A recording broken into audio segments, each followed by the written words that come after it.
What it do, YouTube, man? What's up, Jits? It's your boy Shehatesjosh back with another video. My nigga back with another fucking reaction. Welcome back to the channel.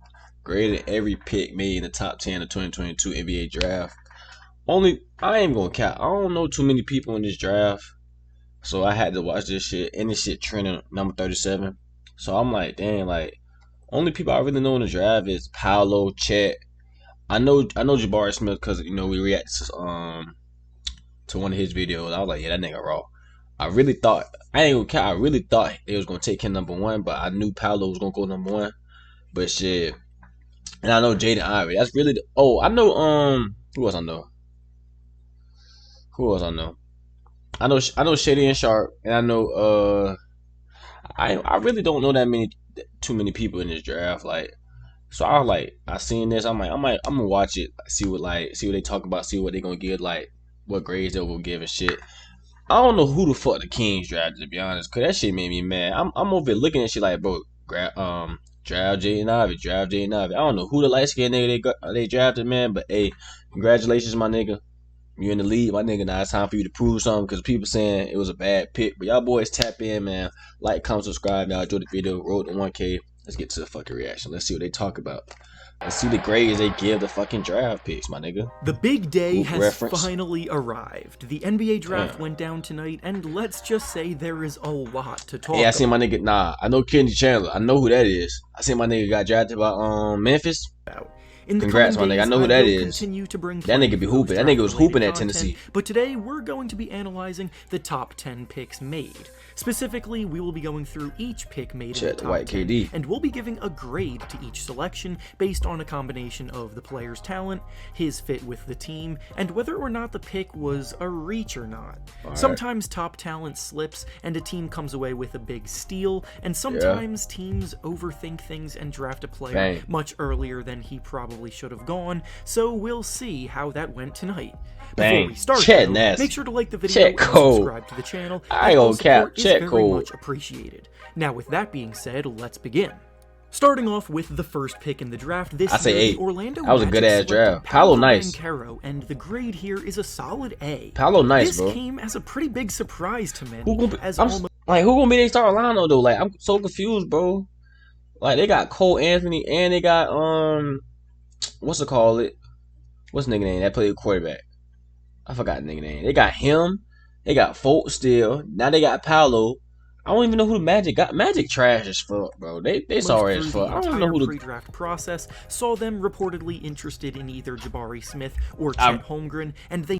That's what I'm saying. I really thought they was gonna go with Jabari Smith. Jabari Smith cold. Worked out Paolo Banchero, but I like them picking him here for a variety of reasons. With Banchero, he's the player in this year's top 3 that, even though he probably has the lowest defensive ceiling, he has the highest offensive ceiling, and that matters a ton when discussing the number 1. I don't know. That nigga Jabari Smith cold, bro. That nigga doing other nigga coming down, like that nigga Jabari Smith cold, bro. I don't know if he got highest offensive ceiling. Maybe Paolo, because Paolo can facilitate too and everything, but Jabari Smith cold, bro. When you give him the ball, he's always ready to attack off the dribble. He has outstanding footwork for a player his age. He's dominant in the mid-range, and he's strong and physical enough around the basket to finish through contact. He will need to improve as an outside shooter to become the star talent that we all think he can become, but regardless, he's got a bright future in Orlando. Next up is the Oklahoma City Thunder, who, with the second pick, selected Chet Holmgren, and the grade here is another. Damn! I really thought they were gonna get Jabari Smith, cause Jabari Smith cold. I don't know. I just think that nigga cold, bro. I'll say it right now, this year's draft had a clear top 3, so the top 3 picks will all be getting good grades because nothing crazy happened. Part of what goes into these grades is the fit between the prospect and the team, and I absolutely they need it rim protect. They need a bid.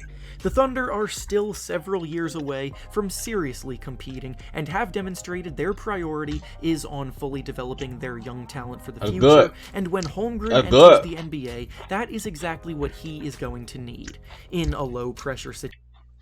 You got my nigga Sha. Yeah, Sha, Chet. They got, what's the white boy name? Giddy. Whoa. Blue Dort. Oh, yeah, he's straight. Okay, see straight.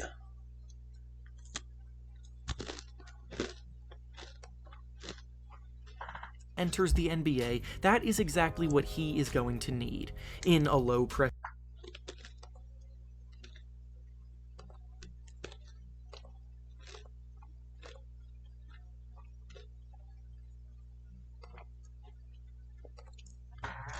situation. He'll get plenty of minutes to adjust to the league's physicality while he works on adding muscle over time the next few years. The Thunder also not only needed a center to add to their core, but they're also in major need of perimeter shooting, so adding a center that can knock down threes as reliably as Holmgren does, while he's also a shot blocker. But that shit gonna translate to the NBA. That's all. That can get out and run in transition will make the Thunder even more of a fun team to watch.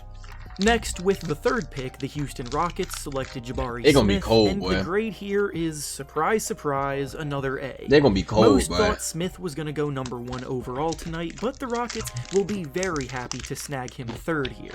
If I'm being honest, Smith is probably the top 3 prospect that fits in best with the Rockets' young core, because they already have a go-to scorer in Jalen Green to continue to develop, and they're in desperate need of defensive impact, and Smith at the NBA level is built to be a secondary offensive scoring option that knocks down threes at an elite level and takes advantage of mismatches. And then defensively, he's the whole package that can defend all 5 positions at a pretty high level, which again is crucial for this young Rockets team. And he not only plays a position of need, but he can do a lot of the little things that help teams win games. Next up, with the 4th pick, the Sacramento Kings select Keegan Murray, and the grade who the fuck, bro? Why here is a C. I'll be honest, this pick feels more like the Kings are trying to play it ultra safe instead of taking the best player available, and when you're picking this early on, that strategy tends to backfire. Everyone talks about this. My nigga shooting with his left hand right here. Damn, nigga, hold on. Draft with 3 clear top players, but Jaden Ivey is the clear-cut 4th best guy available, so passing on him very likely could bite them in the butt down the line. I always do, bro. Hey, Fox, you gotta leave that shit, bro. Fox, you gotta leave. It's ballpark season. Things are hot. Year after you get drafted, bro. Who they drafted you after you got drafted? Nah, Marvin Bagley was there before you. They drafted Halliburton. I'm thinking they gonna have y'all a good two combo, like good combo guard. Then they go and draft the fucking. Why did they draft? What's the guard name that played for Baylor? Why did y'all draft him, bro? What was he bringing to the team? Then y'all got rid of Halliburton. Like, bro, what the fuck was, bro? Trying to win now, and Murray is one of the oldest players in the draft, ready to make an immediate impact, so in that regard it's fine, but realistically, they still have a long way to go before they're competing for anything significant, and passing on a talent like Ivy for this short-sighted goal is not a move that I'm a very big fan of. Next up, with the 5th pick, the Detroit Pistons selected Jaden Ivey, and this shit tough. The grade here is a very strong A. This shit tough. Pistons fans were incredibly disappointed on lottery night when they came away with the 5th pick, but having Ivy fall to them here makes a lot of that pain go away. They just drafted Cade Cunningham last year to build around, and now they have his backcourt running mate to pair with him for the foreseeable future. And as a duo, that light-skinned nigga ain't it. What's the light-skinned nigga name? Cade is a more under-control ball handler with terrific court vision and a fluid ability and Jaden go for himself. Then Ivy can switch things up and push the pace with his blistering speed and explosiveness around the rim. This young backcourt can now give you a little bit of everything, and the Pistons' rebuild is off to a strong start. Up next, with the 6th pick, the Indiana I know who this nigga was. Benedict Mathurin, and the grade here is a B-. Mathurin is a player who was a fringe lottery talent for most of the season until he exploded in March Madness, and then he followed that up by reportedly killing it in a ton of personal workouts with teams in the pre-draft process, resulting in him shooting up draft boards here. The Pacers just traded for Tyrese Halliburton to be their floor general to build around during their rebuild, and Mathurin will now be sliding in alongside him in the backcourt to be a scoring threat that will benefit from Halliburton's playmaking ability.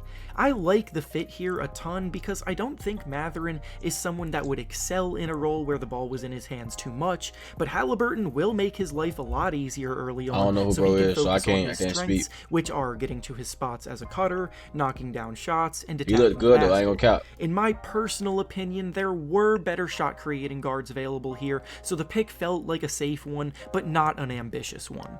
Next, with the 7th pick, the Portland Trailblazers selected Shehatesjosh, and the grade here is an A. This nigga ain't even playing college and he went 7, bro. That just shows you, if you just tough as fuck, my nigga, you ain't college on me, bro. This nigga just pulled some Ben Simmons shit, bro. Nigga said, I know I'm going number 1. The nigga said, I know I'm going top 10. I'm gonna just stop going to class. Like, bro, what? That nigga Ben Simmons said, I know I'm number 1. So I'm just stop going to class. I just dropped out of school. Like, my nigga, what? Listen, I know Sharp is still a pretty big mystery to most because of his lack of experience playing against next-level competition, but he legitimately has the upside to end up being possibly the best player from this class, and while there are a lot of things that need to go right for him to get there, I love the Blazers as a team to take that risk.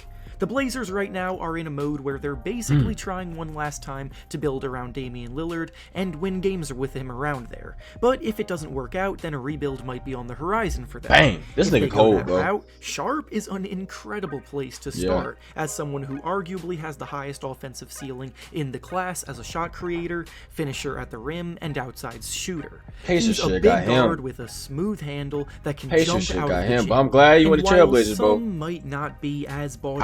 I ain't gonna cap. Him and what's it called gonna be cold. What's the light skinned nigga name? Simmons?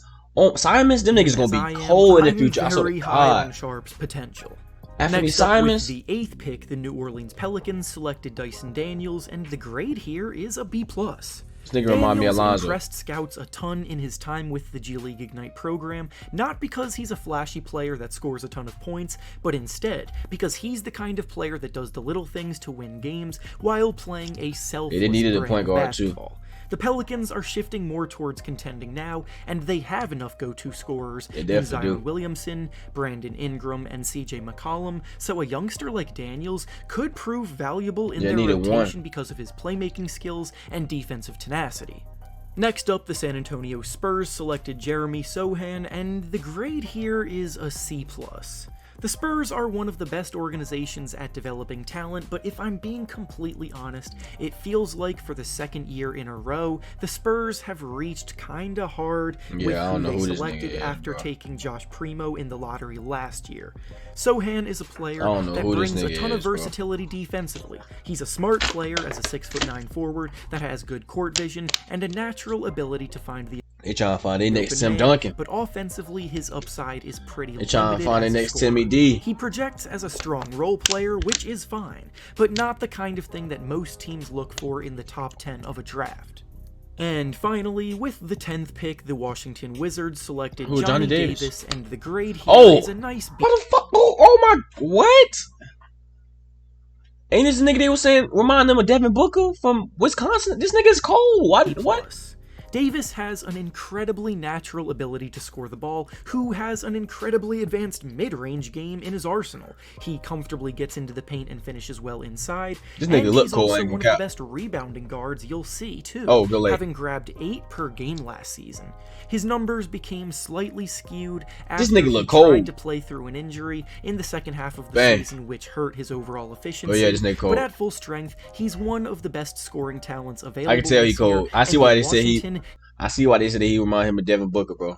Oh, watch this said Bradley Beal, you leave, my nigga. We got our next. We got our next nigga coming up. Hurt his overall efficiency, but at full strength, he's one of the best scoring talents available this year. And in Washington, he'll be a beneficial addition, all things considered.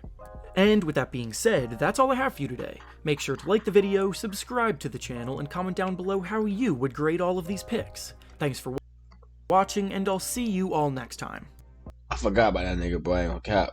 Swear to God, I forgot about it. That nigga cold, bro. That nigga cold as fuck. I see. How the fuck did he drop the 10? Why did nobody pick that nigga?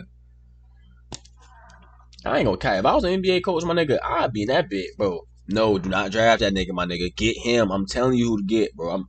I can pick out talent, my nigga. Kings, y'all dumb as fuck. I don't know who y'all Y'all think y'all be trying to fail y'allselves, my nigga. I don't know what y'all be doing, but y'all boys tap in, man. Graded every pick made in the top 10 of the NBA 2022 NBA draft. Y'all boys tap in, like, comment, subscribe. Y'all enjoy the video. We out. Peace.